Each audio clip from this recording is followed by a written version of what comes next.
God, dog. What's going on, world? What's the damn deal, man? Welcome back to the Smoke City podcast. Man, or the Smoke City Mobcast, excuse me.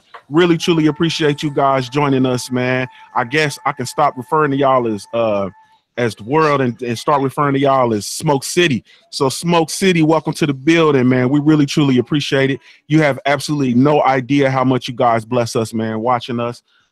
Do what it is that we do every week, man. Your participation, your likes, your comments, your shares. And the crazy thing about it is y'all have been jumping, man. Y'all have been truly jumping all week. All week, the chat's just been going. We've been having breakout chats. You know what I'm saying? Motherfuckers have been hitting me up via email and all kind of stuff. So we got a live loaded packed show again as usual, man. So we just want to thank you once again.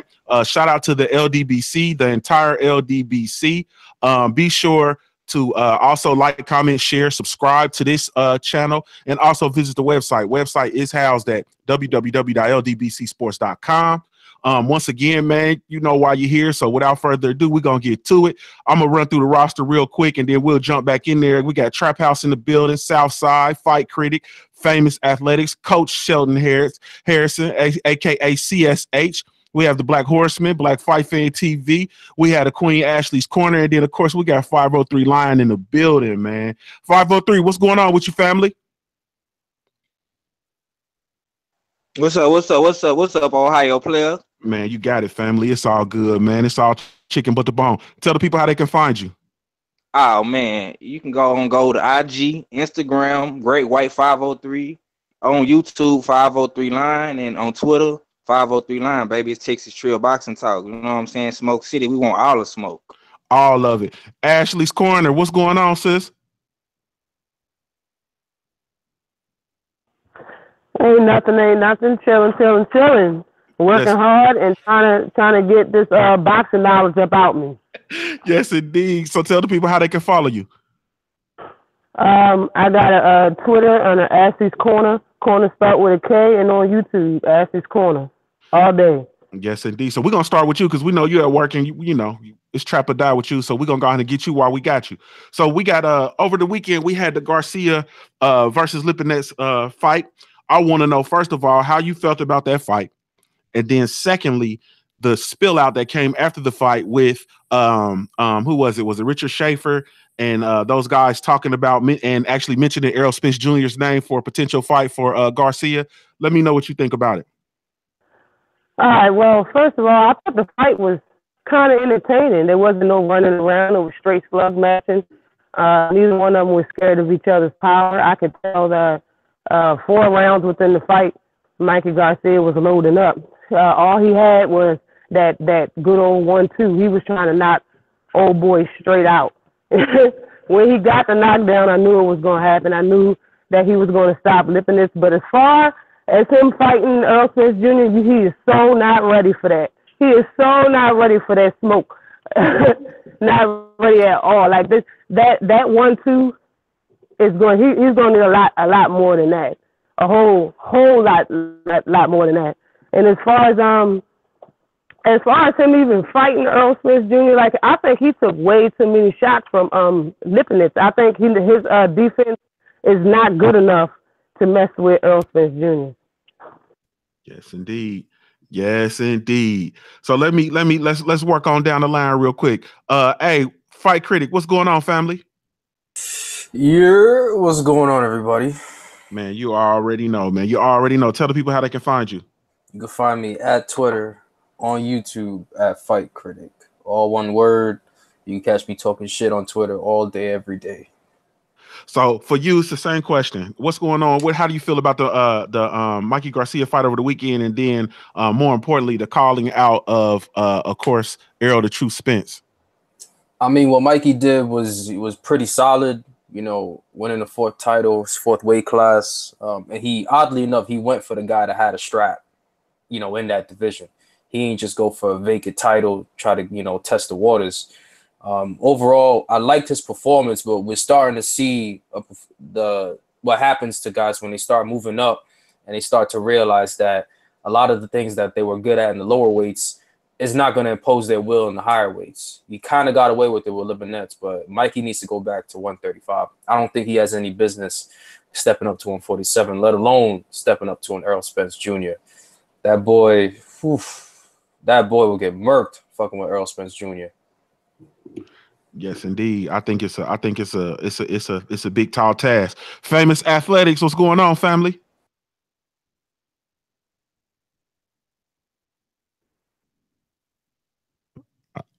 Hey, Famous, can you hear us? You still on mute if you can. Yeah, I'm here. I was trying to send somebody this link. They wanted to hear the chat. Yes, sir. But yeah, it's the AAA. If you hear that, you know that's Famous. You can follow me on Instagram, Famous Athletics. Just Google Famous Athletics, man. I do a whole lot. I don't just do talk boxing. I make music. I do a lot, man. I'm just a creative guy. But as far as Mikey Garcia and Sergey Lipinets, man, I mean the guy on the panel I know who really ride with Mikey Garcia, my guy Trap House, and I told him this personally. Mikey Garcia, he did his thing. He did what we had to do. But one thing about Mikey Garcia in that fight, it was cool. You know, I didn't think he looked great. And when I told Trap, and I'm gonna tell everybody now that's listening, Mikey Garcia want to move up to 147 to fight Free Smoke Jr. I mean, that's a bad idea, man. To me, he fooled at 147. If you ask me, he ain't looked that great against Sergey Lipinets. I mean, I'm gonna call it down the line how it is. He don't need to be jumping up weight class from 140 to 135 to 147.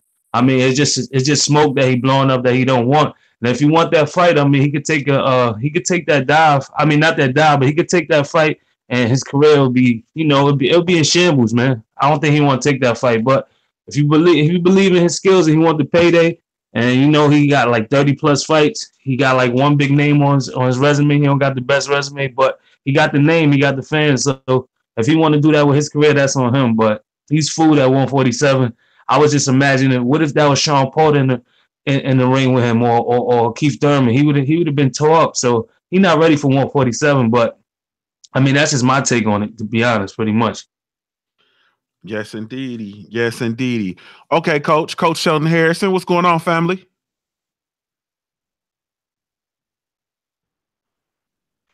Hey, what's going on, man? Can you hear me? Yes, sir. We can hear you.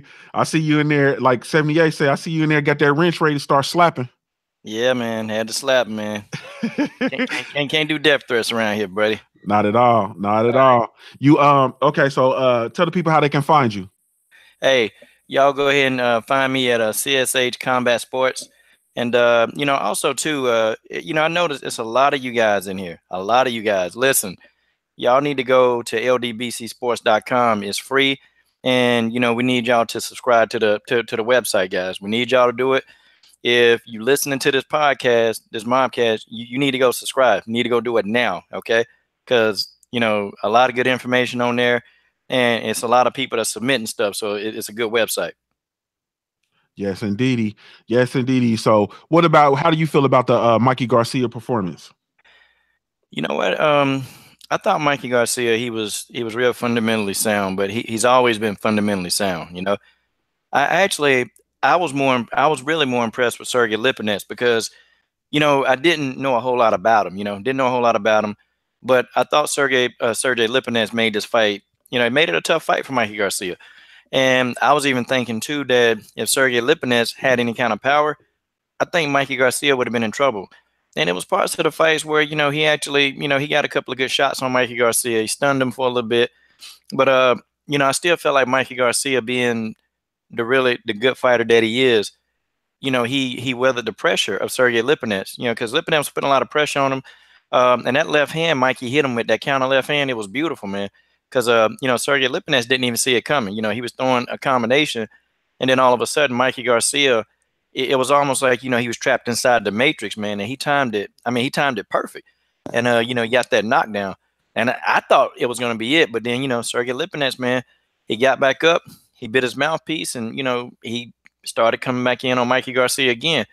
And, I don't know. I think Mikey Garcia needs to stay away from the welterweight division. He needs to stay away from them guys, man. Because, one of them guys, he fight one of them guys, they're going to have power, and they're going to have the power to actually deal with him and, He'll probably end up getting his ass knocked out. Mm-hmm. Yes, indeed. Yes, indeed. Black Fight fan, what's up, family? What's going on, man? Yeah, you got it, family. How can the people find you? Oh, they can find me at Black Fight Fan on Instagram, Black Fight Fan TV on YouTube, and that's it, homie. Yes, indeed. I got a little bit. Well, I want you to touch on that Mikey Garcia situation as well, but then we're gonna move into something totally different. Well, let's start with the Mikey Garcia. Yeah. How you feel about the Mikey Garcia fight, and then the call out of Errol Spence Jr.? Well, the Mikey Garcia fight, I'm a follow on coach. I was very impressed with Sergey Lipinets. Sergey Lipinets was, this fight was about people that was very fundamentally sound. You can tell that Sergey Lipinets, the reason why I'm impressed with him, because he only got 13 fights and he was keeping up with Mikey Garcia. And if you look at Mikey Garcia, the style is similar to Spence, you know, and Mikey Garcia did a couple things. You know, he showed the world that Abel Sanchez is a liar. You understand what I'm saying? Because that wasn't no Mexican style right there. That was just good boxing fundamentals. You know what I'm saying? It ain't got no color on it. Anybody could do it, and Mikey was pulling it out. Of course, he got hit because he was trying to impose his will. You know, that's what it's about. When you're imposing your will on people, you're gonna get hit. You know, people say Earl get hit all the time, but when you trying to make somebody afraid of you, you're gonna do that. You're gonna show them that they can't hurt you, or you're gonna bait them into believing something, and you're gonna catch them. It's a bait and switch. I mean, everybody don't fight like Floyd Mayweather, so I understand what Mikey was doing. So I'm not gonna knock him too bad on this. Understand what he was doing. And as far as him fighting Earl Spence, I don't believe that he can win that fight, but I think it's a great career move for him. I believe that if y'all seen that fight was in Texas. You know, Mikey Garcia has a huge, that taco head following. Them people love Mikey Garcia, and it's millions of them down here in Texas, or down there in Texas, and they gonna support him. I mean, whether he going there, if all he have to do is show up to fight. You know, it's not gonna be a situation like once again, he's not Mayweather, so it's not gonna be a situation where if he lose, people just gonna lose interest. I think that he would gain a lot of luster for heart and determination and skill and will. I think it's a fight he should take, and I also think that they could pack up Cowboy Stadium with that fight. I think that's a huge fight. I think both of them can get paid. I think if Mikey Garcia really feel like he up to it, you know, he needs to come on with it. You know, quit just talking about it. It ain't gonna he ain't gonna lose. He ain't gonna lose nothing behind it. You know, jumping up there. So you know, that's what I feel about it. So now, while I got you, right? I got another question for you. You know, we all know you Texas, you know, through and through. Man, listen, what's going on with Kell Brook and the Lions Only crew? Man, Kell Brook is doing what he do. Kell Brook trying to get back in the game. You know, I mean, that's the trend now. That's what a lot of these guys is doing. A lot of these guys is saying people's name. I mean, it ain't just Earl Spence. Guys is saying people's name and gaining fame. I heard guys talking about the brothers talking about Canelo fighting Andre Ward. Canelo is trying to draw black people back to him. So the easiest thing to do is to bait us in, is to say something about us. Be like, oh, about us. That's the play, because we running the internet. The rest of these people ain't really doing nothing. Where as far as actual commentary and giving opinion, you know, they posting interviews and stuff like that. That's why they get viewed. But we have actual following and influence. It's different than being an influencer and then being a person that just posts interviews all day. What I'm saying is they trying to influence the influencers, and that's how they do that. They say stupid stuff like that. Canelo not gonna fight Andre Ward, and Kell Brook don't really want that work from Earl Spence Jr. That's just Eddie Hearn, just spreading poppycock and balderdash. That's just what they doing now. If you want to get on in the U.S., say, and you under 160 pounds, say Earl Spence's name.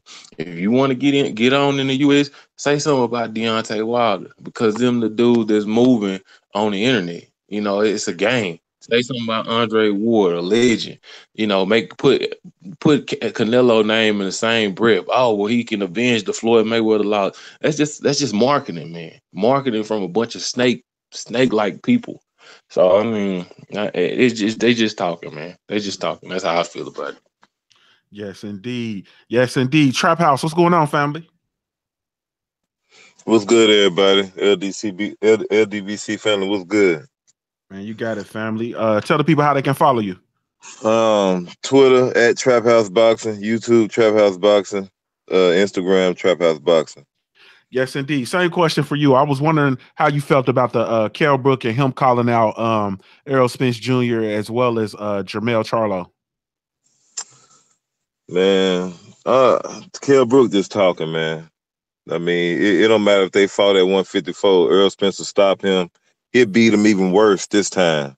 It'll be earlier, probably in about 5 or 6 rounds. He'll get Kell Brook up out of there.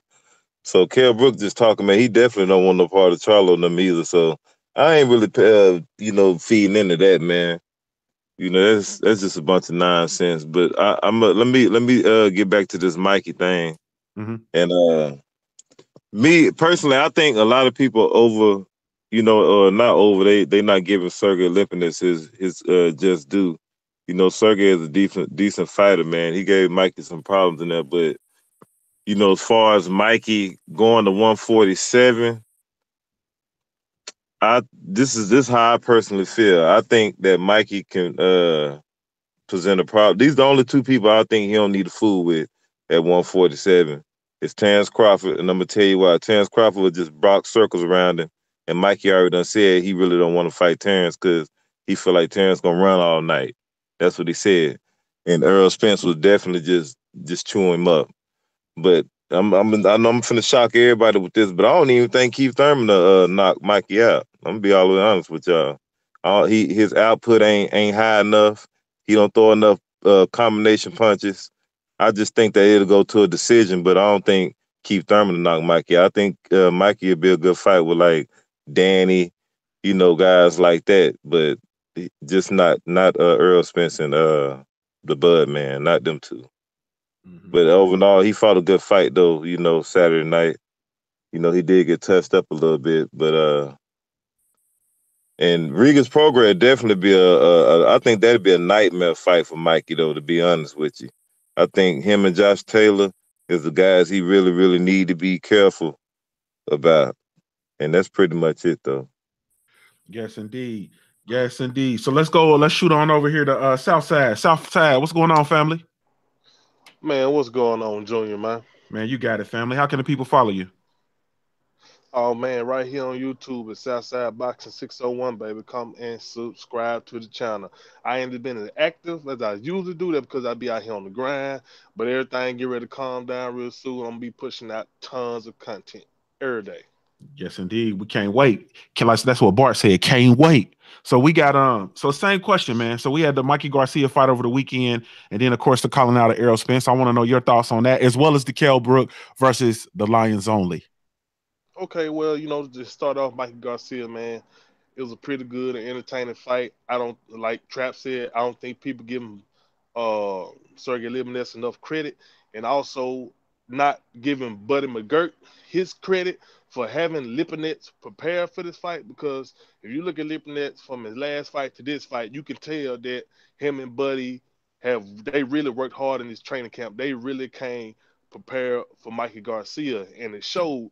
But with Mikey Garcia, with his level of experience, and Sergey Lipinets only being 13 fights in, that kind of took the fight away from him. But he was very, very prepared for this fight, and he gave Mikey all he can handle. But ultimately, Mikey's experience, won the fight. But him calling that Errol Spence Jr., if it's just for marketing or just spreading his name, because a lot of people like to use Errol Spence's name nowadays to try to bring some attention to themselves. If it's for that reason, I don't give a damn about it. But if he truly feels in his heart, if he truly wants to fight fight Errol Spence Jr., then I'm all for it, because like I always say, it's too much pussy shit going on in boxing for me to look down on a man who believes in himself and is willing to go up and fight the best. I have no issue with that. Win or lose, I don't care. If Mikey takes that fight, I'm gonna support Mikey in that fight.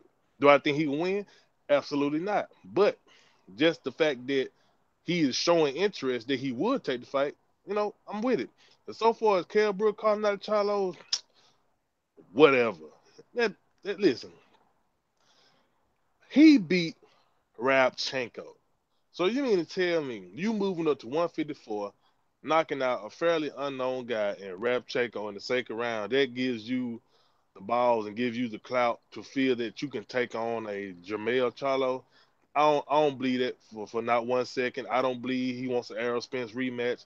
I personally don't believe it. He moved up and fought Triple G, and yes, he fought. He came back down and fought Errol Spence, but I don't believe that shit for a second, man. Jermell Charlo would end that boy, and he know it. He know it. No chance. No chance. I don't believe that shit. I don't believe it.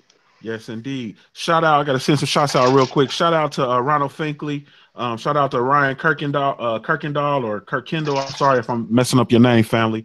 And Greg Wyatt. Shout out to you guys in the super chat, man. Really, truly appreciate you guys. All day I see you said LDBC wrench mob. Ready to slap them up right upside the head with the wrench. So we truly appreciate you. Let's go over to Black Horseman, man. Black Horseman, what's going on, family? What's cracking, Junior True? What's happening, baby? Man, you got it, man. Tell the people how they can follow you. BlackHorsemanPromotions.com, Black Horse Promotions on Instagram and Facebook. You know what it is. Yes, indeed. Yeah, we saw you, and let me mention, we saw you in the building, man, over the weekend shining, man. We saw you in there shining. Nah, nigga, we was in the building, homie. LDBC. We was in that bitch. Yes, sir. We was in that bitch. I seen you, homie. I seen you. Yes, sir. It was lit in there, homie. Yes, indeed. We got the shout out from, Robert Easter Jr., Ohio born player made. Hey, man, I just wanted to send you that shout out. Shout out to KO in the super chat, man. We see you, family. But okay, Black Horseman. So, man, talk to me about your experience this weekend, man, and how the fight went. Man, it was a good experience, man. Like I said in my video, man, I recommend anybody to, take the opportunity, get there, meet the people, network, promote, do what you do. Try to rock the brand, LDBC. They know who he is, man. A lot of them was cool. First person I seen when I walked in the building was Sam Watson. I said his name. He looked at me. He walked right towards me, shook my hand. And I was like, yes, sir, LDBC. And he just smiled, walked away. And I got a picture with him later. And, Jermell, he went live on Instagram. I said, I think this motherfucker here. Because I started seeing it. It started looking familiar on the camera and shit. And so next thing you know, a little crowd is around this nigga. I walk right up to him. Everybody else struggling. I just walked right up to him smoothly. You know what I'm saying? He did what he did. And I just kept it moving, man. But good experience, man. Able to interview a young up-and-coming dude, Xavier Wilson. I'm going to start working with him, try to get some promotion for him because a lot of these guys that's coming up, they ain't got nobody to really get them no shine. You got to be doing something before you get a Showtime or HBO or somebody, top rank or somebody to look at you. But, you know what I'm saying? I'm just, trying to do my diligence, with this LDBC. And, look out for some of these young cats coming up. You know what I'm saying? Yes, indeed. Yeah, we with that. But we'll have that conversation offline. But yeah, we with that. We with that. So as far as the Mikey Garcia versus Lipinets fight, and then of course the Kell Brook versus everybody in Texas, how you feel about that? First off, man, shout out to everybody on the panel, man. You know what I'm saying? I agree with what everybody said. And, Mikey Garcia, he did some good things in that fight with Lipinets, but I did give Lipinets a lot of credit, man, because he started to time that 1-2, and he was countering the shit out of Mikey. And I damn near dropped the camera one time. I was like, damn, dog, you're going to do something different. But, you know what I mean? He did some good things, but as far as welterweight, no, sir. No, sir. I mean, Errol Spence, I admire him, his heart, you know what I'm saying? Him coming out of Movell, you know what I mean? I used to live there. So I know he real with what he's saying, but at the same time, Errol Spence, I think, is a different kind of monster. And if he getting hit like that by Errol Spence, it's going to be a quick night. You know what I'm saying? Real quick night. So, you know what I'm saying? I admire him stepping up like how Black Fight Fan or Southside said, as far as the ones that's just stepping up. We want to see those fights, the ones that just want to fight everybody. But, you know what I'm saying? As far as other dudes, Spence, man, not Spence, Kell Brook, I don't really take him that serious like that, man. I think after he lost against Earl Spence, that was it. That was it, man. You know, I don't take him that serious. I think it's just a bluff. He's still trying to get fights to stay relevant. But you know, I don't see him beating hardly nobody in the welterweight division that's at the top. Not like that. You know what I mean? So no diss on the Kell Brook fans like that, but you know, I just think it's some hitters up there, man. I just think some hitters up there. Yes, indeed. Yes, indeed. I appreciate it. 503. I'm gonna jump back to you real quick, family. So first of all, let me send a shout out to Monty Brown TV.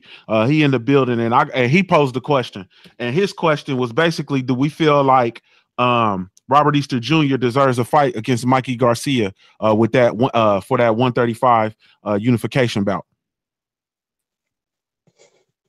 Okay, Shit, yeah. the answer, big homie question. Yeah, he deserved a fight, man. You know what I'm saying? That's what it's about, bro.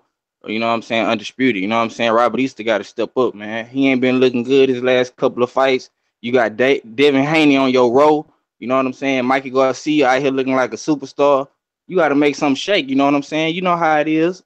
You know, you from Ohio, bro. You know what they saying down there. Mm-hmm. Yeah, it's man, I ain't gonna speak on it. It's a hard knock you life. got to speak on it, Ohio player, bro. You got to speak on it, bro. Yeah. This smoke, baby.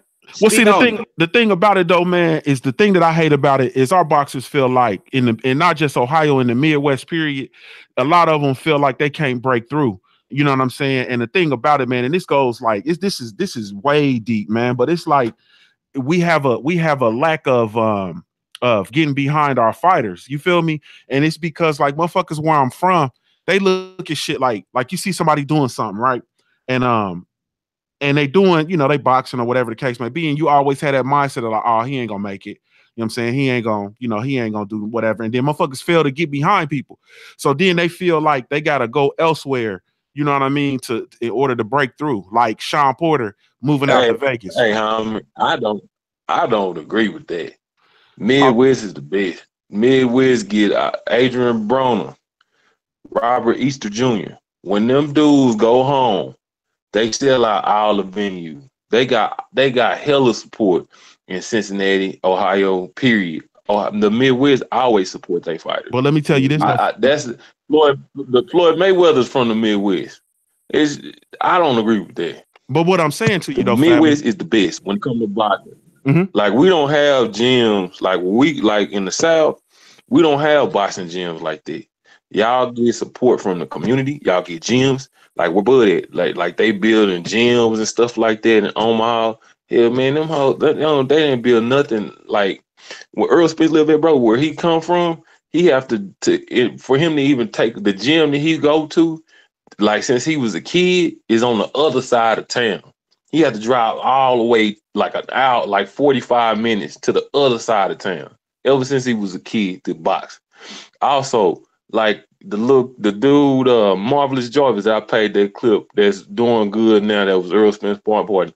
That dude he from Oak Cliff. He fight out a gym in Fort Worth, which is like from Dallas to Fort Worth. It's not y'all got support, but it's up to the youngsters out there to take advantage of what you don't know how good you got it until you see what other people go through. That's an excuse. And I could respect everything you saying, family. But what I'm saying to you though is this new thing where we selling out arenas, that stuff, that shit is recent. You see what I'm saying? Like that stuff is shit that's taking place recently. You know what I'm saying? Since the breath has been breathed back into the sport of boxing, folks was getting themselves together. Like you said, like Floyd Mayweather's from the Midwest. And what did he do? He moved to Vegas. He didn't stay in Grand Rapids. And Broner is slightly different only because he was very, very intentional about staying in the city of Cincinnati, but he does not get the support in the city of Cincinnati, man. Anybody from Cincinnati, anybody from Southwest Ohio will tell you that he don't get that support. You know what I'm saying? Not to the degree of how they visualize it when they go to other places where, you know, and Floyd, I don't even want to bring up Floyd because he's an anomaly. But when you have the Porters going out there and building a gym out there and raising other fighters to come up and be a part of their gyms, you know what I mean? Like it's different. is different in the Midwest, and people feel like Well, they have. that's the Porter choice, though, man. Sean Porter is a different kind of person. The rest of them dudes, I mean, they be coming out of them dudes from Detroit and different places like that, coming out the Crunk Gym and all that, man. All that stuff is Midwest, bro. Mhm. Everything, them dudes, all them dudes, I can't bite down on it. Like all the best gyms and fighters, you even talking about the Mayweathers before Floyd Mayweather moved to Vegas. They from Grand Rapids, Michigan. Roger and Floyd Jr. and Jeff. I mean, it's you that go way back, bro. Mhm. That go way back. It ain't just recent. It's recent now because Adrian Broner took it to another level with social media. But it was before that, bro. Right. But what I'm saying though, family, even then, they weren't selling out arenas at the crib. That's just not what happens. You know what I'm saying? Like they and we all know that they raised up the meccas in boxing. Boxing, the big boxing events only took place in Las Vegas and Atlantic City. Like they wasn't this shit that they doing, that shit that where they coming in to Toledo, Ohio, to the Huntington Arena and packing it twice. That shit is recent. And it's so recent because I was there, bro. And I'm in line standing with people, and there's people in line crying because they bringing a championship fight back to Toledo and they ain't had one in 30 years. You know what I'm saying? Like it's just, and it was a beautiful thing and a beautiful experience. But that's something that's come along with the whole PBC movement, where they've been intentional about trying to, well, for a second, they were intentional about having these bouts. You know what I'm saying? Adrian Broner had he had 2 bouts in Ohio. And he sold out, both venues, and that was good. But before that, bro, he was fighting in the hotel. He was fighting in the hotel rooms when he was in Ohio. In the hotel. That's because didn't nobody know who he was. What I'm saying is this, bro. You saying, is you blaming it on the fans, or you blaming it on the politics of boxing? Because the fans, you mean to tell me if Floyd Mayweather wouldn't have went back to Grand Rapids 13 years ago, he couldn't have sold out an arena? Nah, 13 years ago, he was still in his heyday. I mean, I'm asking you. If he'd have went back, I think he fought Diego Corrales or something around that time. So you think he could have went back to Grand Rapids, Michigan, and sold it out, or Flint, Michigan, or anything around there, and sold and packed it? Oh yeah, at that time he was in his heyday, wasn't he? But that ain't got nothing to do with the fans, bro. That's because that ain't got nothing to do with the fans. Terence Crawford told Bob Arum 3 or 4 fights before he actually got to Nebraska to take him back to Nebraska, and he'll show him what he can do in the Midwest. Mm-hmm. Mm-hmm. I mean, I'm just saying, bro. That's you can't blame that on the fighters, and you can't blame that on the fans. You blame that on the politics of boxing. It ain't the people that's out there. Them people, they would love that, but we don't get that. They don't get that. They like you did. It's people that have businesses, that have hotels and things like that force that stuff to come. I mean, what you expect? I mean, if somebody offering you a truckload of money, you're gonna either fight there or fight at the crib, and that's what done happened. You understand what I'm saying? It's people that have interest in Vegas and Atlantic City and New York. They have interest. That's what brought the fights there, not the fighters and the people. Right, no doubt. And for me, once again, though, at the end of the day, I think that for me, my mindset is that there is definitely, I mean, it's a little bit of everything. You know what I'm saying? It's a little bit of everything with regards to the politics of boxing. The fighters feeling like they need to, the fighters where I'm from feeling like they need to branch out in order to make it. You know what I'm saying? Like they can't just succeed, you know what I mean, being at the crib. And I think all of it's kind of played that role. Now would I love to see and hoping to see more fights in these places? Yeah. You know what I'm saying? I love the fact when I want Robert Easter Jr. to fight in Toledo again. Shout out to Michael Johnson in Super Chat. I see you. Yeah, people rented the bus and went from Toledo to New York. You know what I'm saying? And I definitely agree with that. So ultimately, at the end of the day, though, you know what I'm saying? I think from my standpoint, it's a little bit of all of it. You know what I'm saying? I understand what you're saying, bro. And I definitely think there's a whole lot of validity, you know what I'm saying, to what it is that you're saying. But I also think, once again, go ahead. That's why I'm always trying to urge Earl Spence to come back, even though Dallas is not a New York market. It's a market that he can tap into and that he wouldn't have to leave. He wouldn't have to leave to make millions. He can make millions right in his city. You understand what I'm saying? A lot of these guys, they ain't realizing that.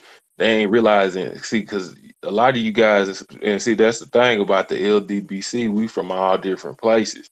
See, I seen Jay Prince make $100 million in Texas. I seen Master P make a $500 million out of New Orleans, right out the trunk.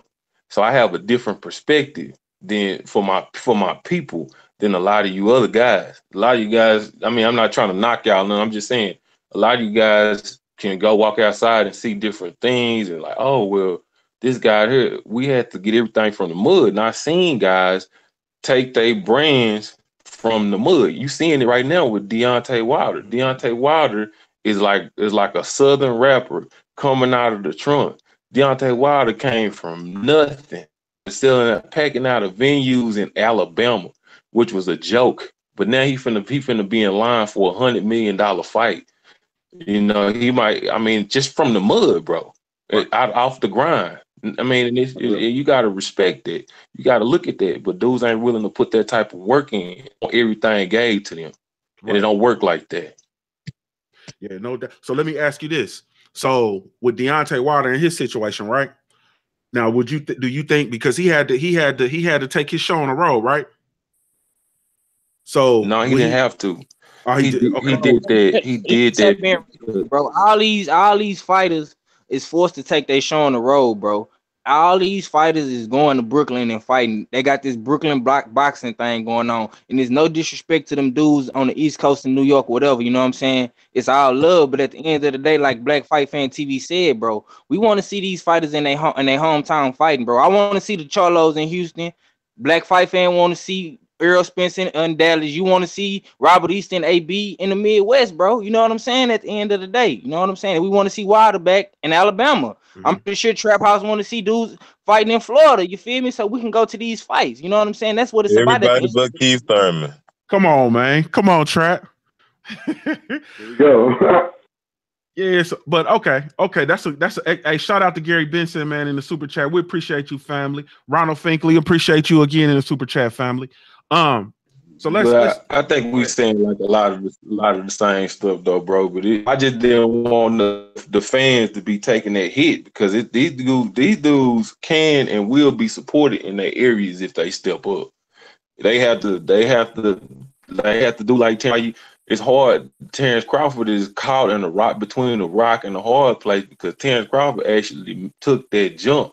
He actually did what these other fighters didn't do, doing it himself. He let Bob Arum do it, and Bob Arum getting all the paper off of it. You dig what I'm saying? Yeah, that's ugly. I think it is better for these fighters to do their venues at home and sell out, man, because that bring boxing back to a more of a global a wider global range instead of everybody going to Vegas and New York and all that old flip flop East Coast West Coast shit. Everybody's starting to pay attention more because you're hitting all these states in between. You know what I'm saying? So that would bring the sport back. I mean, bro, and I'm gonna go back to this right here. I mean, once you establish your base, and it ain't even no East Coast West Coast thing. It's the same thing. Once them dudes establish their base at home, once you establish your base at home, you don't need other people. It's the same thing like we have in the LDBC. We got a core group of people. It's 10 to 30,000 people that follow us. That's down with everything we say. Even though we might have 100,000, 200,000 people following us just casually, it's like 20,000 dudes that's like family. Mm-hmm. And once you lock them dudes in, them dudes gonna rock with you through whatever. Right. And that's what you have to do. I've seen dudes like I saw Slim Thug, saw him from high school, from making $80,000 in high school to coming to run. All he did was run up, which is Dallas. I mean, I-45, not 35. Dallas, Houston, Austin, San Antonio, and that hoe made millions. You understand me? I saw that, bro. I saw that boy. I saw him go to the line by Bentley. I'm just saying, you have to lock your area down first. That's the new game. Lock your area down first. Have real fans that's gonna get on the bus, like the homie say, getting on the bus, going to fight. You busting in people, cause see that's what Joshua was doing right now. You ain't even peeping it. When Eddie Hearn talking about he coming over here from New York, he said we gonna bring 20,000 Brits with me to move. But these guys ain't even paying attention to it because they ain't never had no power before. They don't understand power. That's a power move. We can put Jarrell Miller in the Brooklyn and don't even have to have everybody from Brooklyn show up. We can bring 20,000 Brits in there. That's a power move, bro. And we can box Deontay Wilder out because we ain't up on that type of stuff. And that's because we too busy trying to chase somebody else's money. Get your own money, like your own town. Demand respect. That's how you demand respect. When you control something, when you can control a region in the area, you can call some shots, because if he control his region and tell them people from New York or whatever, hey, y'all let that dude come in here. Ain't none of y'all coming down to my region to get nothing. You can do stuff like that. Same way he But you controlling can't the do that when you ain't got no power. Thing of it is too, everybody not willing to go do what Floyd and people ain't willing to do what Deontay Wilder did, because he can go have an event in Alabama, and he gonna pack the stadium, just like you guys said. Terence Crawford, can go to Nebraska, he'll pack out the stadium, So them guys, they are building in their own, where they from first, and give it a couple more years. I think Terence Crawford gonna be a household name. I mean, if he get away from Bob Arum and keep doing what he's doing, because that's money. He can go pack his home state out, and you pretty much know that's reliable. So I definitely agree. I kind of hear where you guys are coming from with that.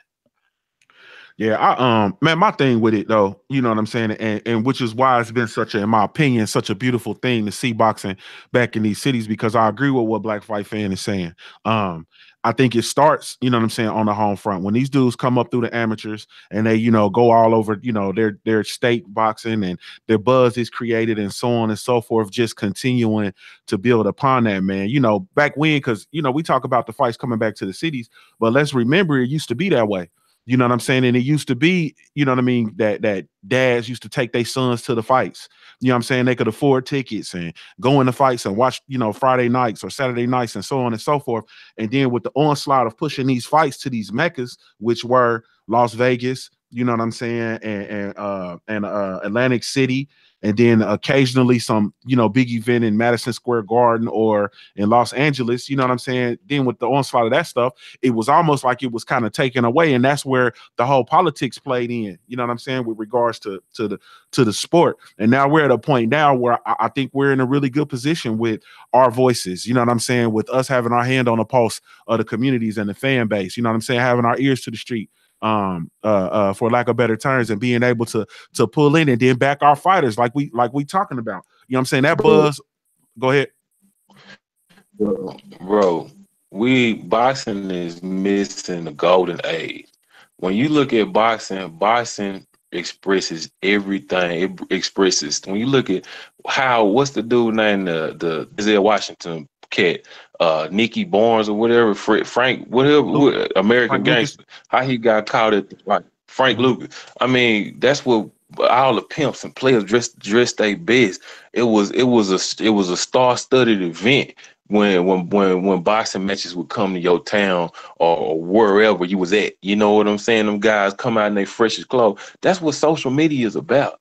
Boxing is not even tapping into that no more.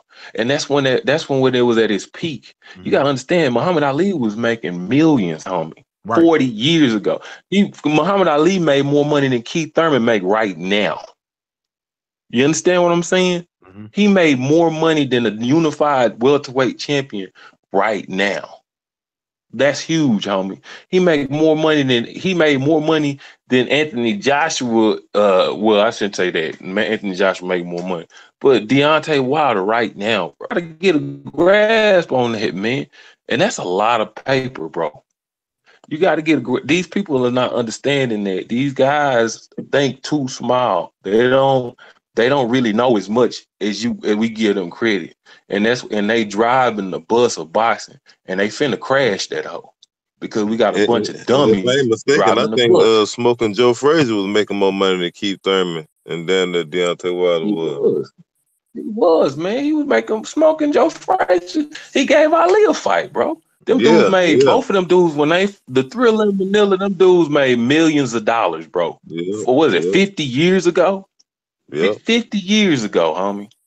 Come on, man. Yeah. Yes, indeed. Yes, indeed. Boy, we smoking this bitch up today. So let's go ahead. And he gave Ali a care package. Oh yeah. Yeah, because he was out. Because when he was out, you talking about when he was out? Yeah, and he gave him a care package for money. That was love. Yeah, that was love. Yeah, he put him on his feet. I mean, you could do that type of stuff. You can do that type of stuff when you was getting that kind of paper back then. But then that was also when dudes looked at the sport like real. It was real dudes in the sport. A lot of these dudes, I think some of these dudes is homosexuals, but it was real men in the sport. That's Don facts. King. When you look at Don, when you looked at Don King, you can laugh all you want, but Don King was a G. Mm-hmm. You understand? I'm gonna disrespect Don King. You understand what I'm saying? Eddie Hearn, man, that dude running sport, man. It's a joke, man. This sport is a joke. That's why the UFC look at boxing like a joke. It ain't no. I mean, it's all just poppycock. See, Don King would have had AJ and Deontay Wilder right now. We would have been on got that fight. Believe that. Right. And then, no matter what nobody said. No matter what nobody said. And Don King would have been sitting there chuckling. Whoever lost, he'd have been chuckling and walking out the ring with the winner. Mm-hmm. With his arm around it. Go ahead, Famous. Now, homie from is this channel called Laugh at First Sight. And this dude from Philly. I forgot his name. He cool with Don King, and he be breaking down a lot of like Don King stories, behind the scenes stories. And he was like, the fight would be bigger if Don King had AJ and Wilder. So I wasn't too sure about that, but I don't know, man. So since y'all bringing up the Don King thing, we never know. You feel me? Never know. But you know that's Don King ain't got no business really like he had it before. So pretty much, I don't know. But if y'all check out that channel, Laugh at First Sight. Can y'all imagine Lou DiBella or Eddie Hearn in a meeting room with Don King in his prime? Oh wait, no. He wouldn't even sit at the table with them fools, man. Them fools couldn't even sit at the same table with Don King. They wouldn't even be in the game. It wouldn't even be no room for them in the game, bro. It wouldn't. See, Don King, he robbed the fighters, not the fans. Now these dudes robbing the fighters and the fans. No, see, Don King ain't really robbed the fighters, bro. The fighters, see, the thing is, what Don King would do is he'd get to give money. You see what I'm saying? And then and they agree to it. And then when they find out on the back end, see, he'll get money without no contract. And then when they find out on the back end how much he made, then they feel like he done robbed them. But you already agreed to this. They ain't had no Al Heyman advisors though. They ain't had no. Hey, bro. Hey, that's all part of being green tonight. So let me jump in real quick, because the thing about Don King is, number one, Don King definitely used to rob his fighters. He was charging Mike Tyson for towels. That's crazy in its own right. But you got to be dumb. You buy the damn towel. 20,000. He would charge 20,000 for the towel. And what dummy gonna pay 20,000 for some towels? But fight critic. Before you go down that road, though. When Mike Tyson went to jail, when he went to jail, he knew Don King was charging them up, right? Yeah. He found out the truth when he went to jail. When he got out of jail, who he go to? Oh, you already know when you sign with Don King, you sign for life. We got people that can't even come back and take regular fights. No, he could have got out of there. He could have got out of there when he got out of jail. When he got out of prison, he could have got out of there. Yeah, I think. Back to Don. But you got to understand too that Don King got mafia ties, man. And Mike said this. Mike said he said this. He said that Don gets the money. He said he know he robbing them, but Don gets the money. He said that several times. Don't leave that out. So So he what that know mean right he there, Black know. Fight fan? Well, what he basically telling you that goddamn, I know he robbed me, but I agreed to some shit that I basically I'm getting suckered, and I know I'm getting suckered, but oh well anyway. But see, when you talking about these fighters who they ain't never seen that kind of money, you know, they didn't know they were being robbed at first. I mean, you know, you gotta look at Don King, man. Look, this dude, you know something special about Don King. You can kill somebody. You out of jail. Okay. You get the money. Now, how do people think Don King got that money? Like to put that whole thing together, the Thrill in Manila, to get these fighters all these big paydays. I mean, how you think? This man got ties, man. He still got those ties to this day.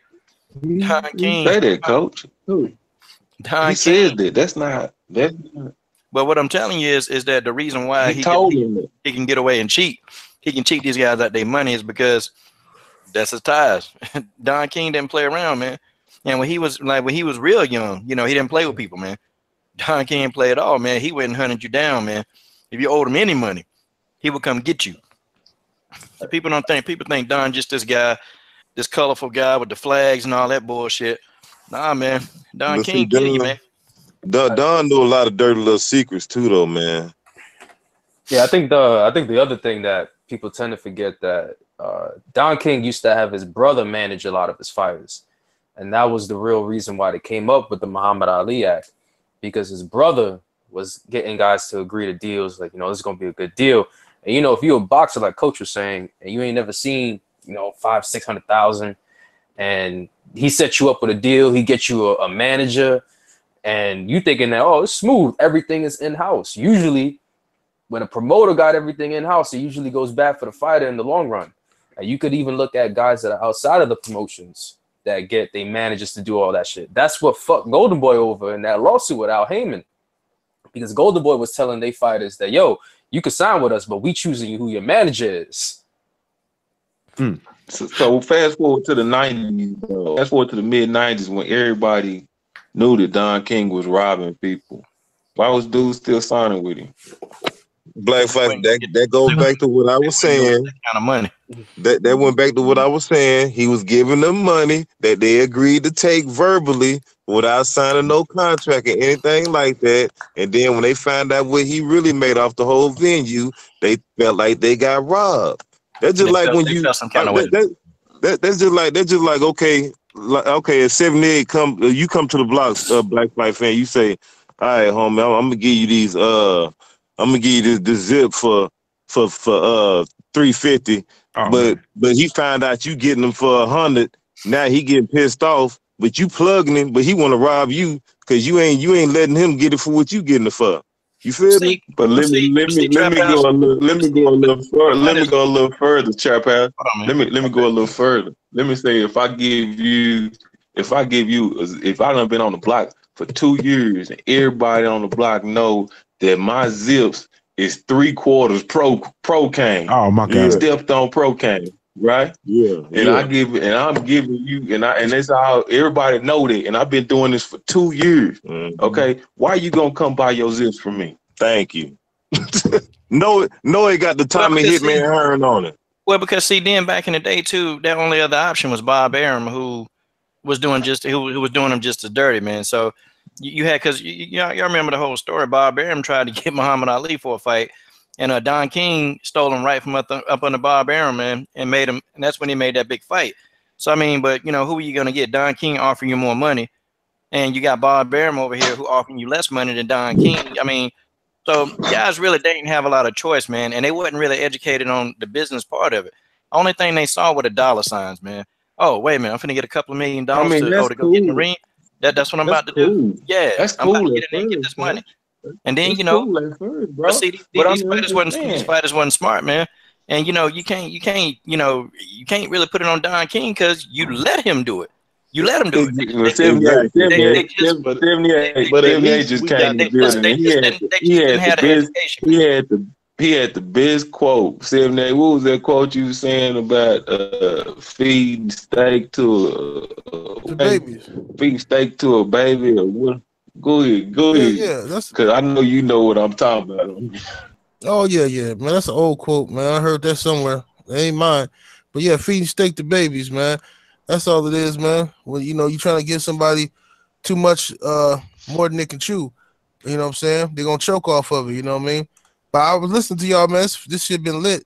I want to say something about this Don King thing. Don King, in my opinion, yeah, he was a scumbag, but Don King was necessary. Sometimes in life, scumbags is necessary. You know what I'm saying? Without scumbags, I'm telling you, life as we know it will be different. Everybody can say, "Oh man, he fucked up." Don King.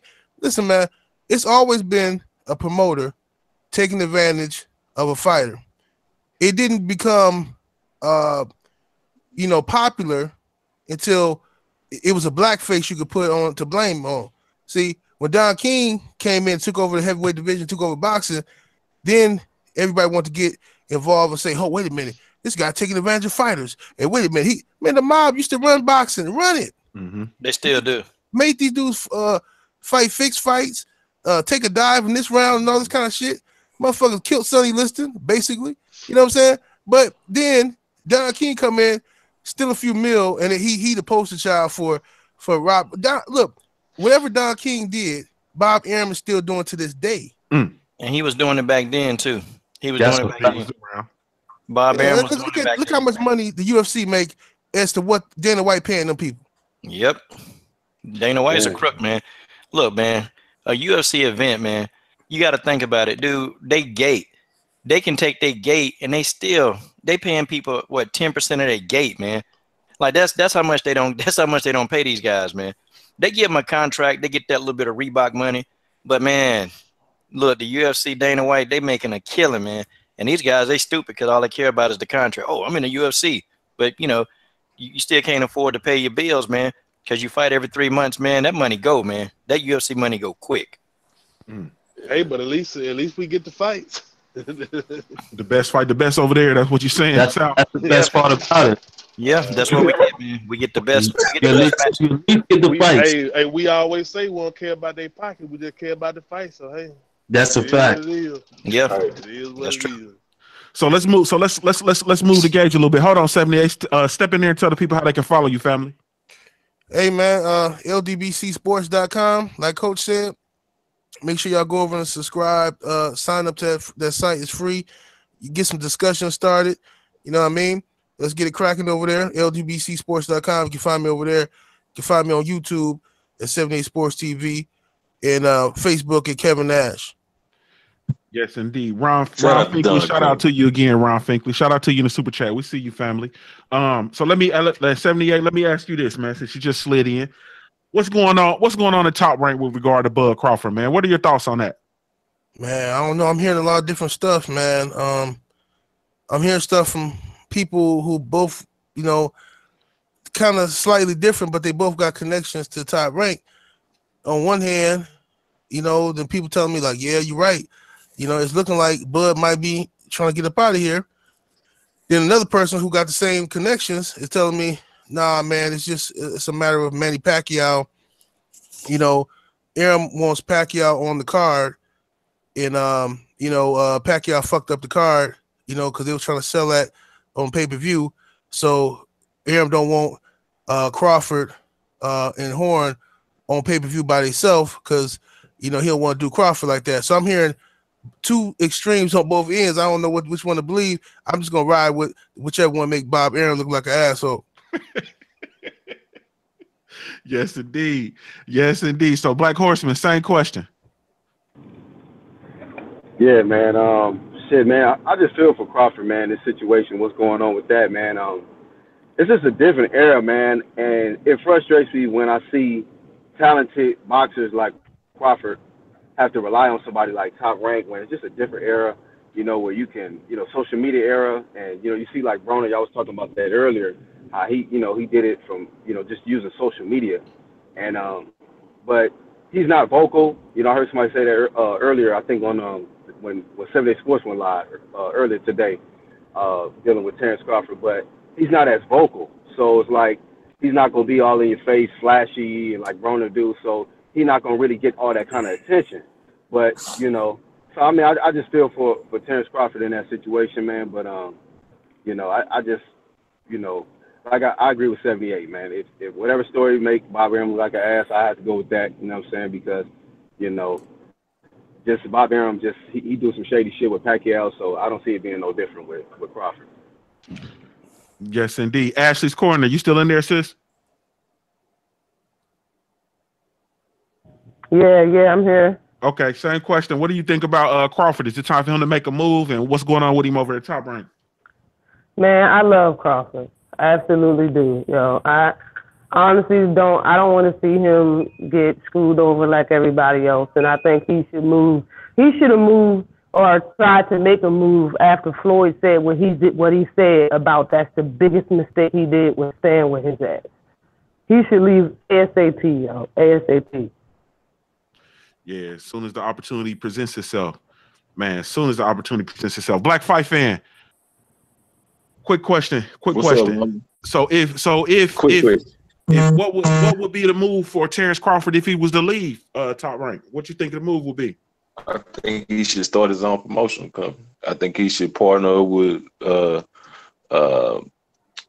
an advisor. It don't have to be Al Heyman. Get a good advisor, somebody that's up and coming, and start his own promotion company. If he want to, he can get with Al Heyman and let Al Heyman advise him so he can at least have access to. But Terence Crawford, like I said, has a city behind him, a state. He have a whole state behind him. He can put on venues and bring people in and pay people out of his own pocket and make millions of dollars. Terence Crawford is beloved by Warren Buffett. The people love him. You understand what I'm saying? He don't need no promoter. You understand? He can do it like he don't need nobody. He don't need Floyd Mayweather. He don't need Bob Arum. He don't need none of that. All he need to do is put that money, sell some of them new trucks and stuff he done bought, and them dualies and stuff. And he kind of conservative as from what I seen, and flip that money, man. Don't be afraid to take control of your own career, bro. Don't be afraid to take control of your life, bro. He got a good thing going because, like you said, he has a city behind him where he already proven he can sell. So he basically can go and rent a venue, just book a venue, and just like concert promoters do, charge motherfuckers, to get the tickets and shit. He could be his own promoter. Shit, you got your own spot. Roy Jones used to do that shit. And then sell it to the network. Sell it to a network that'll buy it. As far as like the rights, the TV rights, sell the TV rights to any network that'll pick it up. Yeah, JWC Fight fan, we on the same wavelength. He says Warren Buffett would invest $10 million for fun, and I'm thinking, he has a great opportunity, man, with that whole Oklahoma thing and just putting that on his back, continuing to carry it, and then building him a team, man, for real. You know what I'm saying? And it's I left that out. He have one of the biggest investors in the world that love that fool. Right. People say Bob Arum got him out of that situation. I think his ties with Warren Buffett actually got him out of that situation. So yeah, Warren Buffett is a mogul. You know what I mean? He's a mogul. So I think it's a good idea to, formulate your team and then move forward. You know what I'm saying? Because at the end of the day, like you said, he has, he has Omaha, I said Oklahoma, Nebraska. He has Omaha locked up, and then he got Nebraska. He got Nebraska. Now let's not forget he went to Lincoln where the Cornhuskers play. And so fill out the energy center right there. He went to the capital, Lincoln, Nebraska, where the Nebraska Cornhuskers play basketball, and sold it out.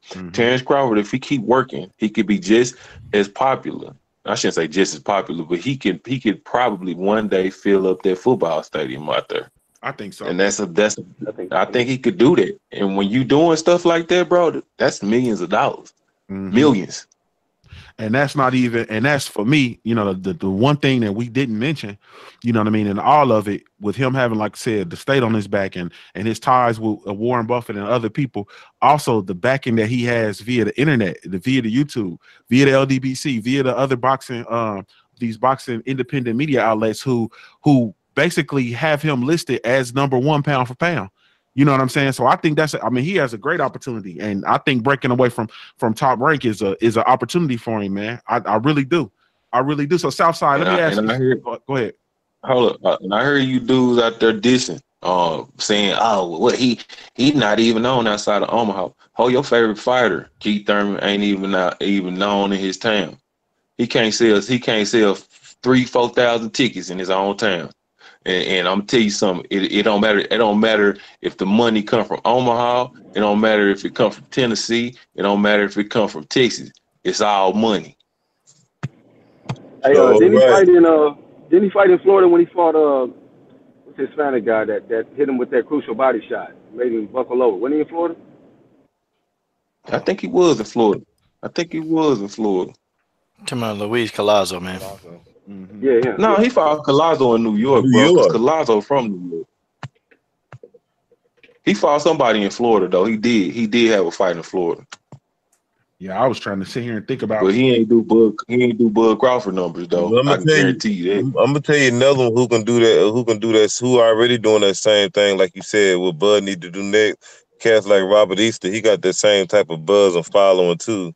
He got the whole city of Toledo behind him, and probably some more part of Ohio. So he got his own promotional company, so he don't need a fucking promoter. You know, he's strong by himself right now, even though he on the urge of getting beat up or knocked out. But yeah, he got that buzz. Yeah, he got that buzz. And he, his buzz was basically he hasn't promoted his own fight as of yet. He was with About Billions, and so he's starting his About Billions kind of as a just to add on. You know what I'm saying, that he's going to move on to doing what he does with his own company.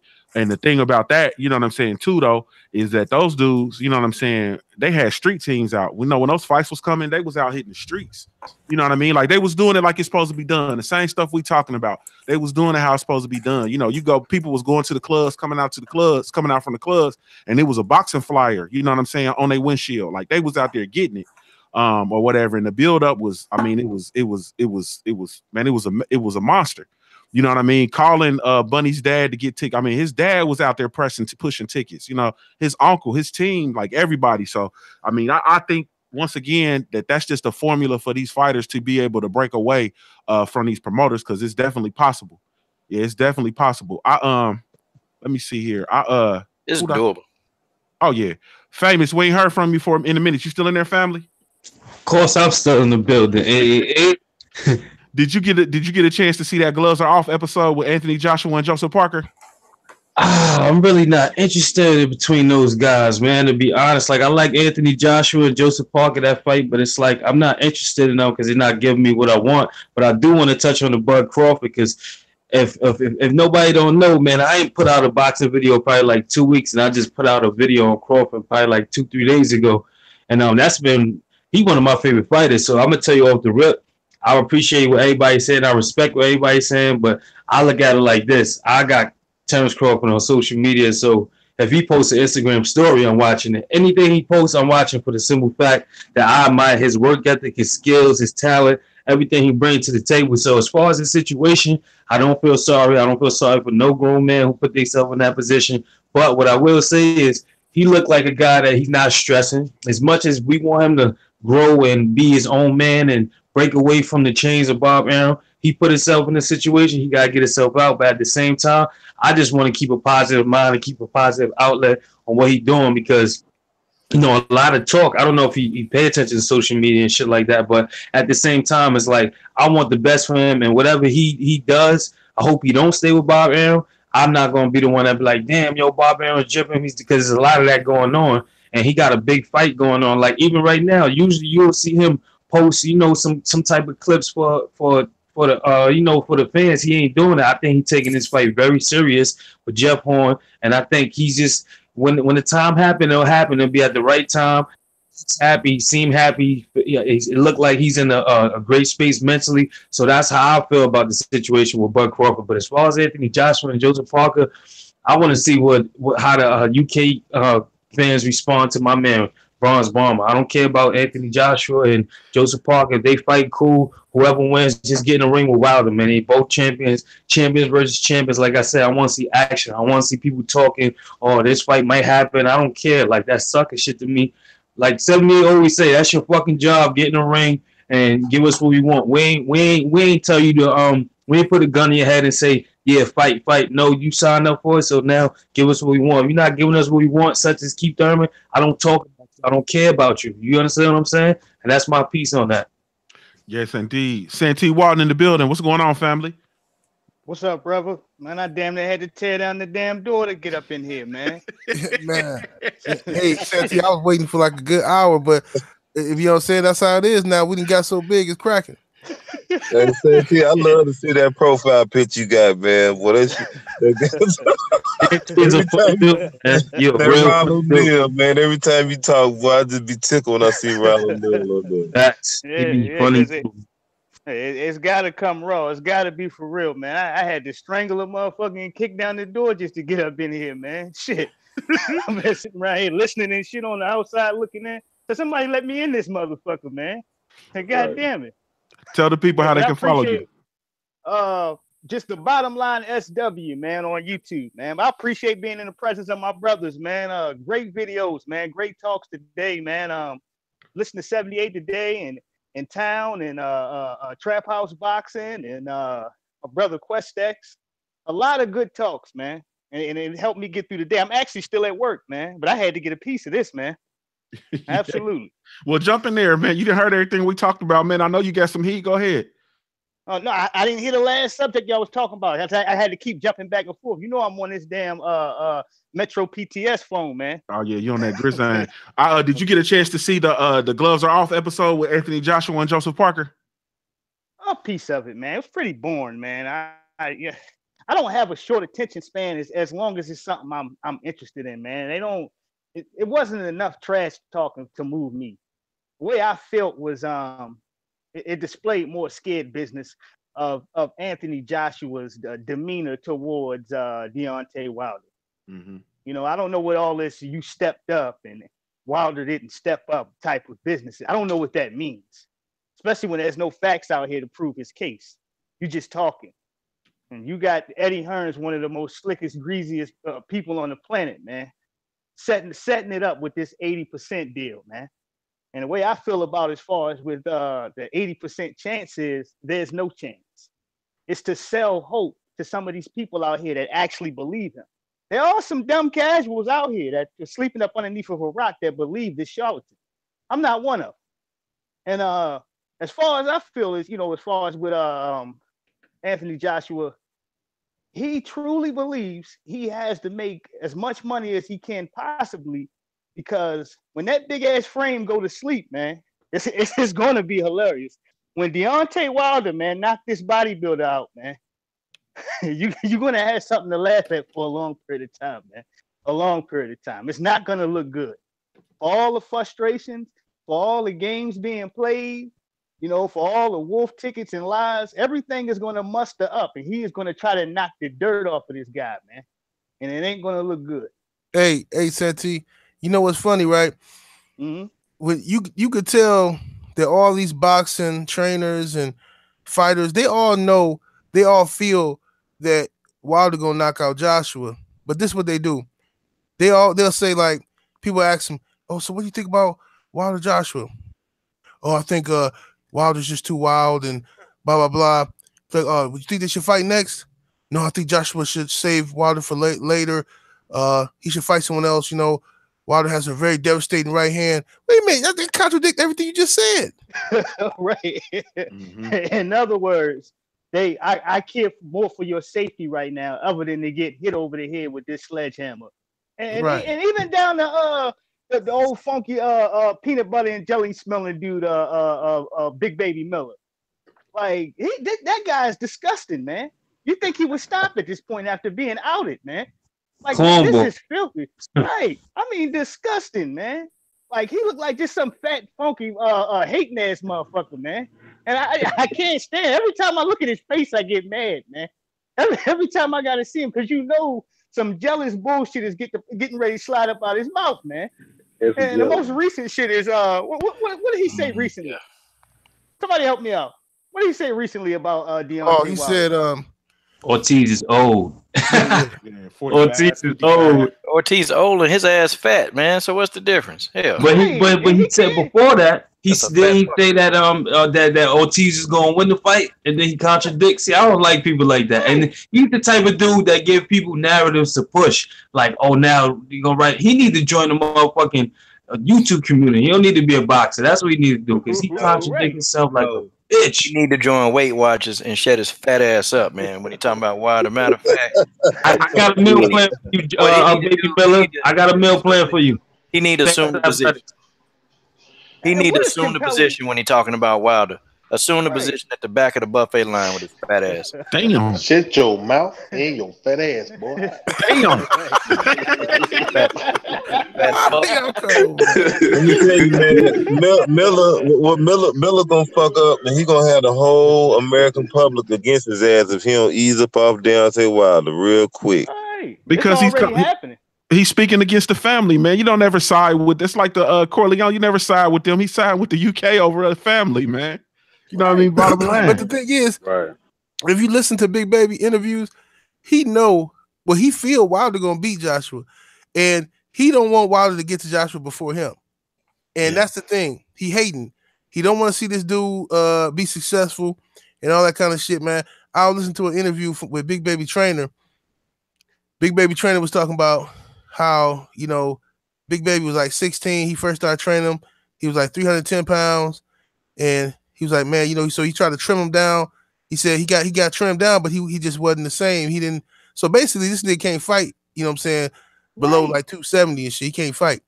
You know what I mean? That was my question. Okay, I mean, cut you off. That was my question. What is compelling about his style where you want to see him over Anthony Joshua or Joseph Crawford or Deontay Wilder? What's compelling about this man's style? Hey, Santee. Hey, man, he take a jab. He take a deep breath. He take a jab. He take a deep breath. I mean, he do some lateral movement. Then he trying to lay on the ropes and catch the air. Come on, man. This dude gets knocked out by every decent fighter, man. Ortiz knocks him out. Joshua knock him out. Well, you know what? This dude got titties, man. What the fuck? How the hell is he talking about Wilder, man? Coach, where you from, Coach? Where's Coach from? I'm from. Where you from, Coach? I'm from North and South Carolina, man. I work in between both of them, man. So you're a funny dude. You're a funny dude, man. I mean, this dude gassed out in his last fight, man. He was gasping for air. Come on, man. Don't nobody in the world think that Jarrell Big Baby Miller gonna be able to do anything with Wilder or Joshua, man. I think this dude get knocked out inside of 2 rounds, man. This dude is a joke, man. And then he got no cracks. He got when no he cracks. out of breath in there when he was fighting Arnold Schwarzenegger. Who was that tall Russian in there he was struggling there against? Yeah, watch see who did he fight? You talking about Big Baby? Yeah, Murray Watt. His name, man. I can't pronounce his name, man. Some tall Russian. Yeah, that's who it was. It was Marius Watt. It was Marius Watt. That fight looked hard. That fight looked horrible, man. It looked bad. Yeah, it was like you talk all that shit, and that's what your knuckle game looked like. And then he got sent video taken down, man. Oh, it's whole ass, man. Yeah, y'all remember that? Yeah, people I wanted to root for Big Baby, man. You know what I'm saying? I like to root for American heavyweights. Even when I know they ain't shit, you know what I'm saying? I like to root for them to be successful. But I ain't rooting for no hater, man. Like a dude who you just want another motherfucker to fail. Why should I want you to win and you want another nigga to fail? Like, get out of here. Right. Yep. That goes against the code. This type of dude is, man. He ain't gonna never have no. He swear that white dude is. He ain't gonna never have no best friend because he gonna always be chopping motherfuckers up behind their back and be styling them up and doing little whole style ass shit. You know what I mean? That's the type of nigga Big Baby is, man. But go against the grain type of nigga. I was so glad when they denied his big ass. He tried to get in the ring. I was glad, man. I was loving every minute. Wilder was gonna fuck him up. You see Wilder rush him? Wilder's about to fuck him up. Yeah, when he turned around, yeah. I think I'm gonna be making videos for about a month, man. If I see him fall down and we hit the ground, his titty shake. Oh God! Make a video about that. Hey, hold on. Big Baby. We gotta put it in slow motion. When his titty shake, you gotta put it in slow motion and bring it back. Big Baby. I know you listening. Hey man, just go on and apologize, man. I'm trying to get these motherfuckers up off your ass, man. Go on and apologize, man. Stick Man, he yourself. done now. He done. We ain't never getting off of him now. He done. Come on, stick yourself, nigga, please. Hey, man. God, dog. So y'all done threw me all off square. So let's go back and let me jump back in here. And Black Horseman, let me ask you this. So we got Canelo who's found unparalleled favor with Vada and the clean boxing program. Is the clean boxing program bullshit? Man, dude, it's money, man. It's got to be the money, man. They know how much money's gonna be made off this event, so they letting it go through, man. They letting it go through. I ain't really got much to say about Canelo in this situation, but it makes me think like how long he been, doing this type of stuff. You know what I'm saying? Like, was it during the Julio Cesar Chavez fight around that time period when he was coming up, when he had to muscle up to duck the Charlos and get out of that division to. I don't know, man, but be careful. Be careful. You're doing the interviews now. Be careful. Be careful. Be careful. We down here in Texas. Be careful. Nah, man, I ain't worried about it. So okay. So let me shoot over to Southside. Southside, same question. Is the clean boxing program bullshit? I mean, of course. I mean, look at the track record of all the guys that are getting popped, for just a little simpler stuff. I mean, some of these dudes nearly get kicked out of boxing. I mean, they even I remember when Lucas Brown got popped. As a matter of fact, I think it was probably for the same substance. He was trying to say there was meat contamination, and he got suspended. You know what I'm saying? I mean, you had Stephen A. Shape Up his ticket column coming on live television and basically just spewing out he doesn't care about Canelo failing a drug test because why? Man, same thing everybody else saying, money. Like, bullshit. Got a hairline back to his ears, man. Fuck Stephen A. Smith. Yeah, who was it? Somebody said he had a Muppet hairline. Was it Santee? Was that you? Somebody said the black Muppet. Yeah. Yeah, damn. He do look like a Muppet. Hey, Shout out to City Alliance, man. Cali Enigma in the super chat. Shout out to Michael Johnson as well. He said Miller is like the Paris Denard off CNN. Yes, indeed. So let me slap. Okay, Coach. Same question. Is the clean boxing program bullshit? Boy. After looking at these guys, and we know that Solomon is Mexican or Hispanic. We know that Canelo is Mexican, and this is not the first time that he's looked out for his boy. Okay. Think about it, man. You see how long it took him to strip Canelo of them belts? He kept giving Canelo these deadlines. Canelo didn't give a damn about the deadlines. So, who really thought that he was going to give two, fats of a fuck about the clean boxing program?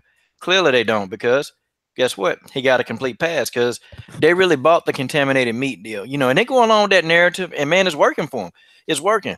See, there's nothing ever been clean about, Golden Girl. There's nothing been clean about him. I mean, Oscar De La Hoya, he been dirty most of his promotional career. Okay.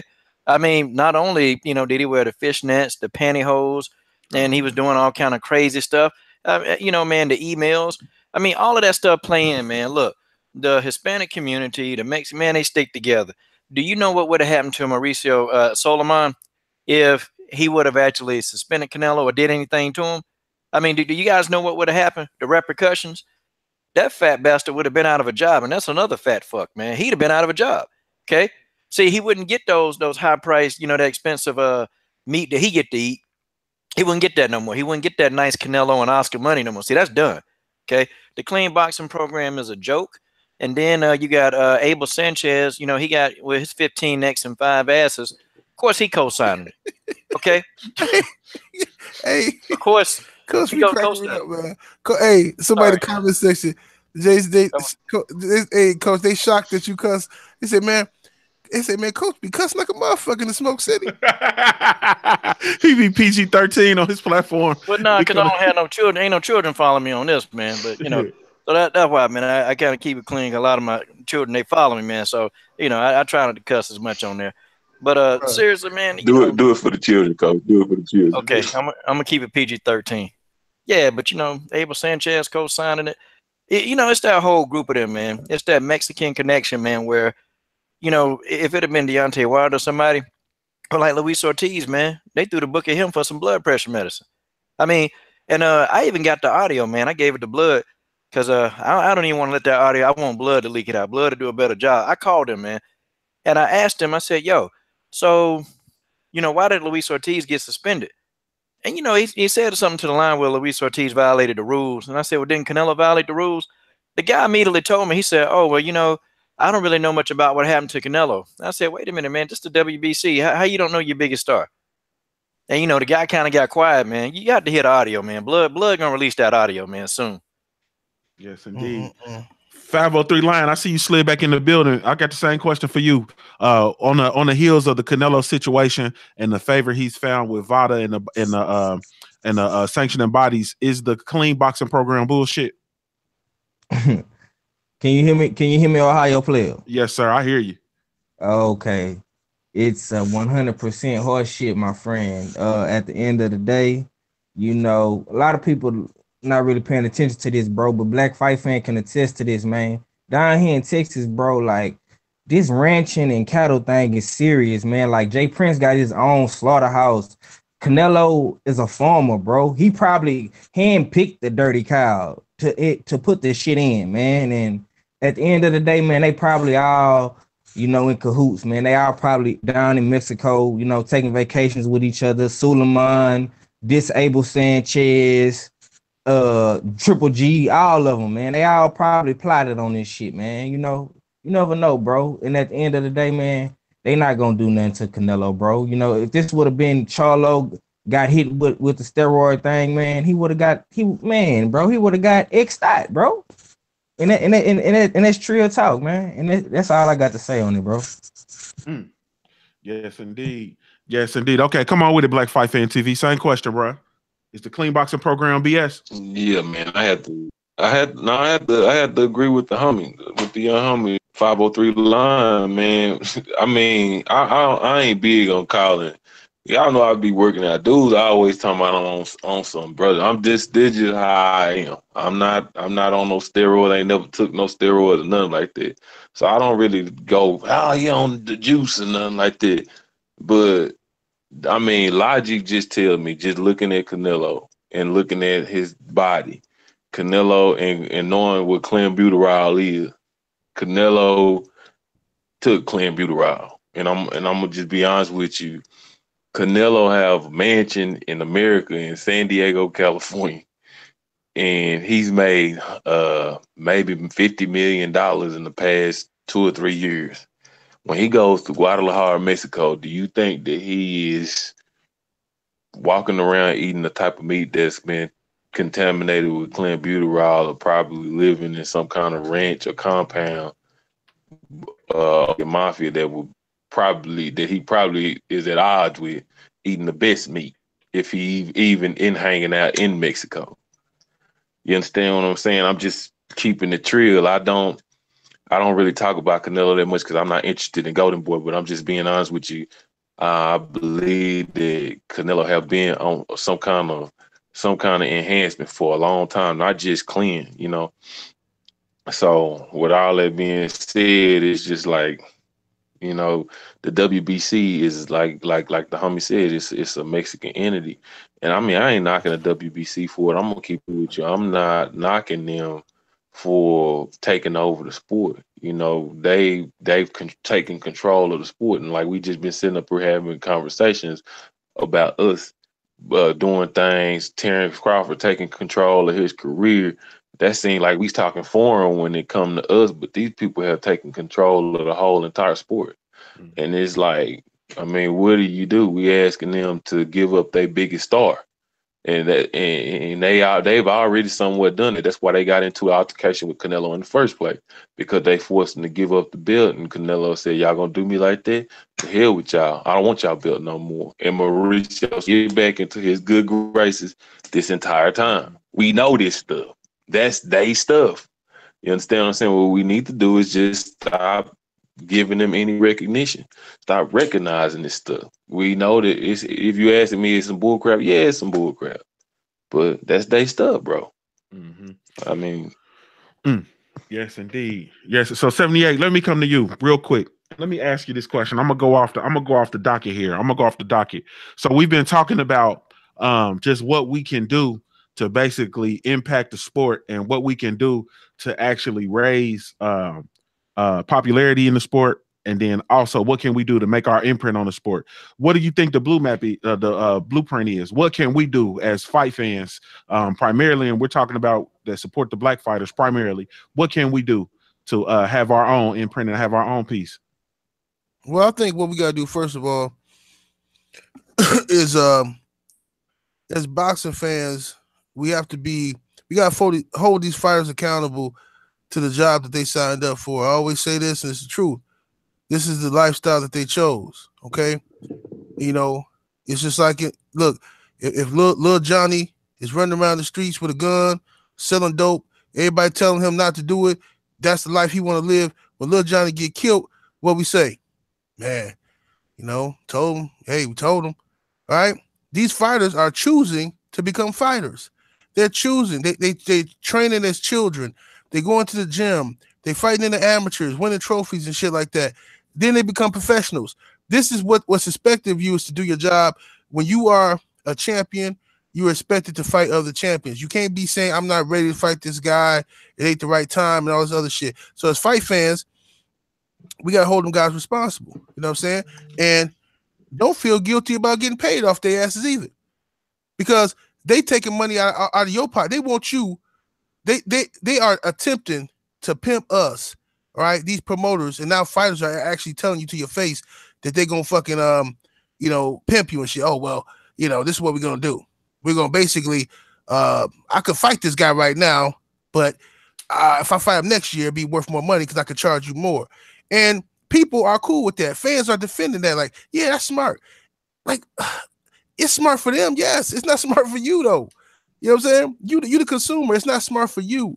See what I'm saying? So I think as boxing fans, what we gotta do is organize. As I've been saying this shit for years, man. Boxing fans gotta be organized, gotta be in unity, and we can get these fights. We can shut dudes down. When we get to the point where we serious and we holding people to the same standard, a guy like Keith Thurman won't be able to say the shit he's saying, because when he pull this up, won't nothing but 5-10 people show up to his fight, and they be in the media. See what I'm saying? When boxing fans get serious, then that's when we gonna run everything. That's when the promoters, the fighters, everybody is gonna, guarantee you they gonna know it's for real at that point. You know what I mean? But as long as the fans are split, arguing about race and shit, and your favorite fighter, this fighter can't duck, but my favorite fighter, he can duck. As long as we letting that shit go on, then they're gonna keep running the asylum. You know what I mean? Yes, indeed. Yes, indeed. Okay, Trap House, same question. What can we do as boxing fans? Do you think, if you have anything different, what can we do to have our imprint on the sport? Man, I'm in line with 78, man. Pretty much same thing, man. We gotta hold these guys accountable, man. And if these guys ain't trying to stay busy and unify and do all the stuff that's gonna, help the sport out, just quit talking about them. The fans got to come together. We got to, hold these guys from the UK accountable for, AJ holding up on his part, because it's coming to a point in time to where we can no longer blame Eddie Hearn like that, because AJ is the fighter. At the end of the day, it's up to him to say, I want that fight. So stuff like that plays a major key in the bettering the sport. That's pretty much all I got, man. Yes, indeed. Yes, indeed. Okay, Famous. One more time. Same question. What do, if anything different, what can we do as fans to have a bigger impact?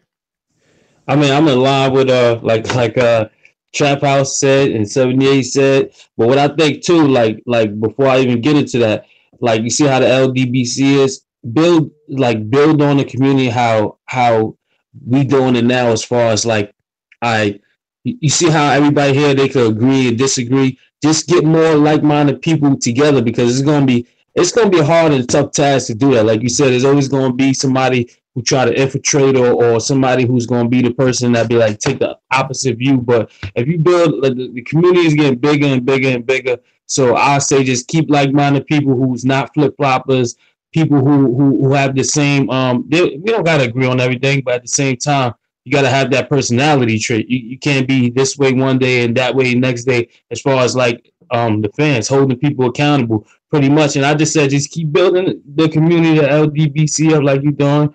You know, it's great members, and like I said, a lot of stuff that y'all be talking about, and that goes for everybody on this panel. Sometimes I'll be wishing I could say it, but it just don't come out because I'm probably not as knowledgeable as y'all on certain topics. But at the end of the day, like I said, the LDBC is pushing, and I think you're doing a great job. And time will tell, time will see. You just got to keep building the community, and it's going to get better. That's pretty much all I got to say on that. Yes, indeed. Yes, indeed. Okay, Coach, I'm gonna come back to you. So, as far as once again with the whole building. Oh, I'm sorry. Hold on one second, Coach. Shout out to Outlaw Jr. For the super chat, and also shout out to Ronald Finkley, man. We appreciate the love, family. We definitely appreciate the love, Coach. Same thing though. So we're talking about and it's a little bit different for you because you're kind of in between with mixed martial arts and the boxing. What can we do once again in the boxing community to infect change and to see and to have the change that we want to see? I was a boxing channel for years, man. Mm-hmm. So I'm good. Man, everybody got to be on the same page. And for the people that don't want to see the best fight the best, we need to say to hell with them, And I think what we're doing right here, right now with the LDBC, I think you can tell, and I was just putting out there, and I'm not trying to throw shade on anybody, but what we're doing right now is much more powerful because you got guys with hundreds of thousands of subs, but they can only get 160 people at one time. Look, this MobCast only got about 1,700 people, and it's 300 people here. That's powerful, man. You go to a 78 Sports TV stream, you can go to his stream at 1 o'clock in the morning. He gonna have 400 or 500 people there just on the whim, guys. That's powerful. So we already know right now what we're doing is working. Okay, it's working. So now we take it to the next level. Okay, we got that website. And I think that website for all of you people that's coming in, you guys, you enjoying these mobcasts. Now we need to make that website be almost like one of the websites where we start breaking news. Okay, then we get to the point where we bigger than boxing scene, okay? We bigger than boxing scene. We breaking the news, and guess what? Then we'll dictate what fights we want. Because see, if the LDBC don't co-sign it, guess what? I guarantee you they'll think twice before they give us a garbage fight. Because now the LDBC will come and it'll engulf all these other people that's thinking about race and all this other stupid stuff that don't even matter at the end of the day, okay, or money. We'll be the main point. But see, it's going to come out because, Black Fight Fan TV, he done put the T-shirts out there, man. I mean, the T-shirts is a big thing. Hey, look, man, we got to do it on all the levels, man. 78 Sports TV started the website. That website, that website need to have 20,000 members strong right now, okay? It need to have 20. Black Fight Fan should be having so many shirt orders, he can't even keep up with all of them. See, guys, this is how we make change. But it ain't going to happen. It can't just be us on the panel that's doing it all. You guys that's leaving comment. You guys, you're much a part of what we're doing in LDBC than anything. And it's going to come from y'all. We all got to do this together. We can do it. We got the numbers. We got the popularity. We got the knowledge right here to take this thing completely over. And we'll dictate the damn fights that we want to dictate. That's what we got to do. Yes, indeed. So let me jump in here real quick. Coach John Roberts, I agree with you, family. I saw you said that he said the LDBC should have its own sanctioning body. And the odd thing about it, man, is I had a dream about that. It's crazy, but we can talk about that off the docket. But I had a dream about that. But I agree with you. So let me say this, family, everybody on the panel. So in the chat, I see a whole bunch of people saying Bud Crawford Promotions. I agree. I want to see something personally, and I want to see how y'all feel about it. What if let's create a statement, and everybody that's on the panel and everybody that's in the chat room, if we all agree that we think he should go and start his own promotional company, let's send him a tweet and tag him in social media and see if we can have a ripple. Ooh, that's a great idea. Mm-hmm. Hey, let me tap in right quick, man. Go ahead. I'm glad you said that, Ohio player. Everybody need to go to Terence Crawford Instagram right now and just put T Bud Promotions. You know what I'm saying? that can start the trend, start the wave, bro. Like Coach said, man, everything counts, bro. Everybody counts. I don't care if you know, small channel, big channel, whatever, man. Everything counts. Subscribers, people, comments, everything matters, man. And I'm glad y'all saying that, man. That's true. 503, I'm on it right now. I'm about to type. You said T-Bug Promotions. Everybody in the chat, do what 503 line said. Repeat that one more time for them. Hey, 503 line, if you can, type it in the chat room right there so everybody can see it. And that way we can have a uniform. Everybody can do the same thing. Greg Wyatt, shout out to you in the super chat. He says he's all in. Let's get it. Let's get it. Hey, let me jump in and say this before we dip out, man.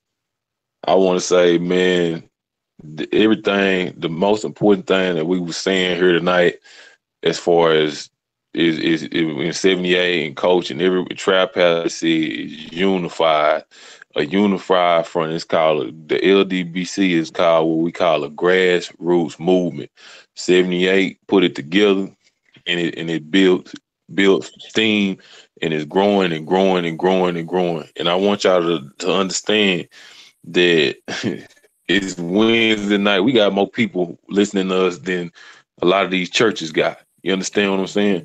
And I mean, I'm not saying that's a good thing. I'm just saying that it's growing, y'all. I want y'all to understand that we don't have to have every boxing fan, but if we can get a sizable number of 20,000 or 50,000, and we can stand unified as a front together, then when we talking to somebody, we talking to Al Hammond or we talking to Oscar De La Hoya, and we have documented proof and doing numbers and merchandise and different things like that we 50,000 strong, them hoes gonna listen. If they know we accountable for 50,000 or they pay-per-view buys or pay-per-views and stuff like that, them hoes gonna listen. You understand what I'm saying?